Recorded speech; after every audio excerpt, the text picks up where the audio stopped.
Okay, pag-usapan natin ano ang epekto ng kulang sa talik. Bali sa mga mag-asawa, pero dati regular ng sex life, tapos biglang tinigil. Actually, meron palang mga bad effects yun. Tingnan natin. Number 1, mas anxious, mas nervyos sila. Pag nagtatalik kasi ang mag-asawa, mag-partner, mas nawawala yung stress, mas konti ang stress hormones. So, pag tinigil, mafe-feel nila mas nervyos, mas kabado. Number 2, pwede daw may bad effect sa puso. May pag-aaral kasi yung mga mag-asawa to, yung mga tips natin para sa mga couple, may partner. Pag mas madalas sila magtalik, less heart disease. Siguro mas malakas yung katawan, mas nakaka-exercise. Pero pag once a month or less, 2 times more higher risk for heart disease yung kulang sa talik. May pag-aaral po yan eh. Maybe connected sa physically healthy, mentally healthy na kaya magtalik. Number 3, you get less exercise. Kasi parang exercise din siya. Gaano kalakas ang calories na nawawala sa pagtatalik, parang brisk walking daw. Ganun daw kalakas. O parang nagte-tennis ng doubles. Para daw nagka-garden o nag-aakyat pababa ng hagdanan, akyat pababa hagdanan, ganun daw. So, sex din nakaka-improve ng mental health mo. Ano pa mangyayari kung biglang tinigil ang pagtatalik? Hihina daw memory. O, sa mga kalimutan mo yung cellphone mo, yung susi mo. Nakita nila yung mga couples na regular pa rin ang pagtatalik, mas maganda ang memory nila. Lalo na pag edad 50 to 89. So, mas bagay ito sa senior. Hindi pa alam kung bakit. Number 5, pag tinigil na pagtatalik, hihina ang katawan. Mas magkakasakit. Okay, hihina immune system. Base, ang tingin nila dahil ang pagtatalik, tumataas daw ang level ng immunoglobulin A. Ito yung parang white blood cell natin na panlaban. Okay? Isang klaseng sundalo yan sa katawan natin tulad ng mga white blood cell. Siyempre, pag hindi na nagtalik ang mag-asawa, mas malungkot na sila. Hindi na ganun ka-happy, wala nang glow kasi pag nagtalik. Ito po, pag nagtalik daw mag-partner, magkakaroon daw ng parang afterglow for 2 days. 2 days daw, mas maganda daw yung bonding ng mag-asawa. Mas di nag-aaway, hindi katulad nito nag-aaway na. Number 7, para sa mga lalaki, tulad ko, pag less ang pagtatalik, less ang paglabas, pag-ejaculate ng lalaki, more likely magkaroon ng prostate cancer. Hindi pa to tiyak, hindi pa 100%, pero may isang pag-aaral na pakita na yung mas madalas magtalik or mag-ejaculate yung lalaki, either may partner o kahit walang partner, sariling sikap, ay less prostate cancer. Okay?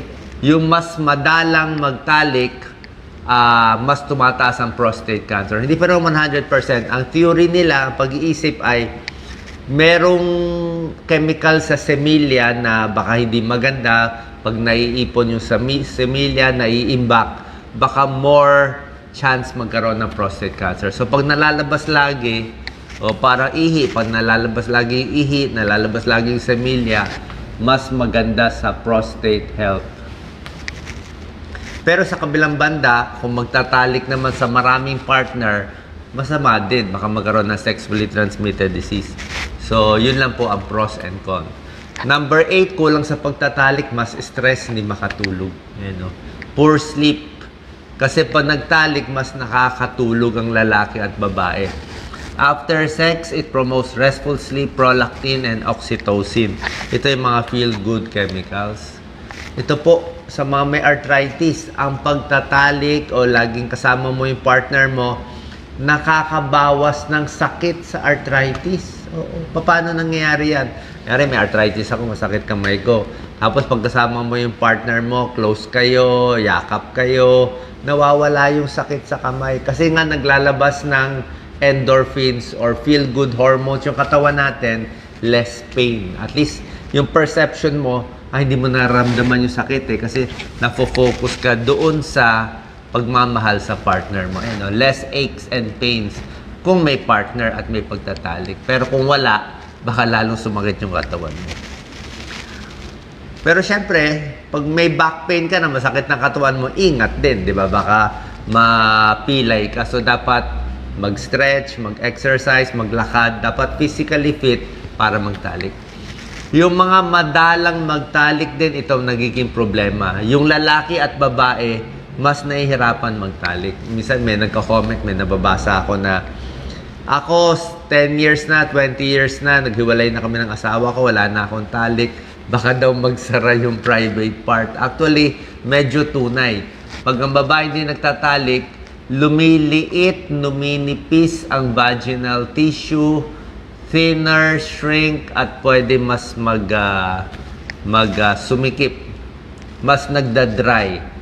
So, parang yung kasabihan natin na use it or lose it, di ba yun? Sa kamay, para hindi magka-arthritis, gamitin ng kamay. Utak, para hindi maulyanin, gamitin yung utak, mag-compute.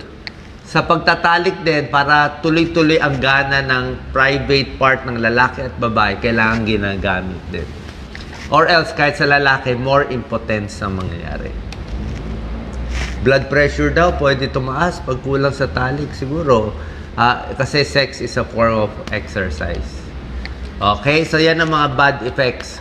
Ano pa naman ang mga bad habits na ginagawa nyo? Baka nakakasira ng sex life.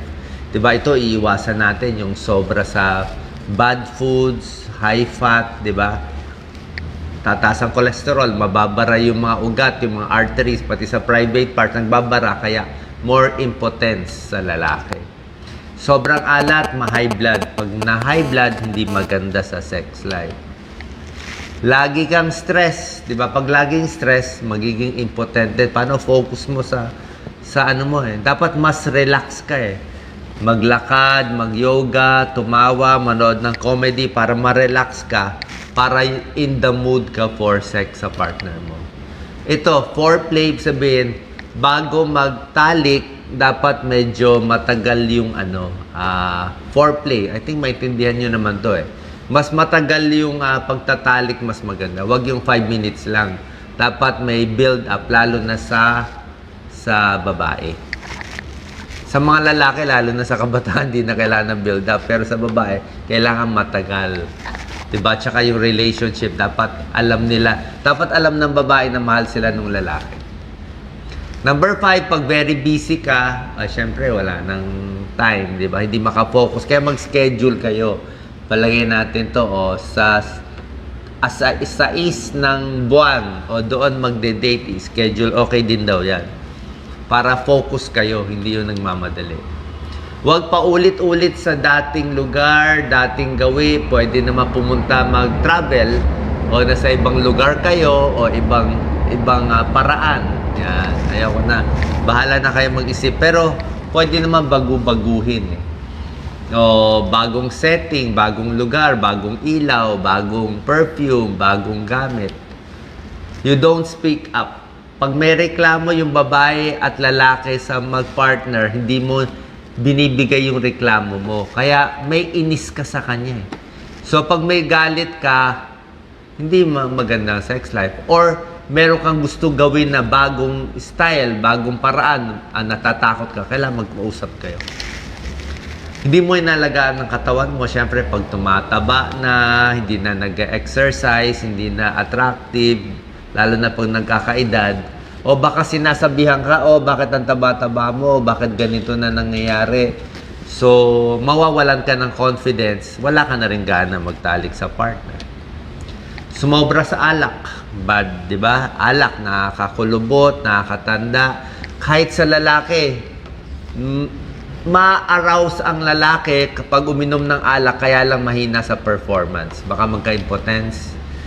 Kulang sa tulog, pag puyat ka, syempre, mas mahina ang katawan. At pag nag-overweight, ito, overweight hindi maganda. Pag ang lalaki tumaba, pag ang lalaki ang waistline more than 40 inches, actually, umiiksi yung ari ng lalaki at more chance for erectile dysfunction pag tumataba. Siguro mataba, maraming kinakain, masirap, masinihingal. And lastly, bawal manigarilyo. Okay? Kasi sigarilyo, maraming harmful chemicals na nakakasira sa blood flow ng ari ng lalaki. Sana nakatulong tong tips paano mapapaganda ulit ang iyong sex life. Salamat po.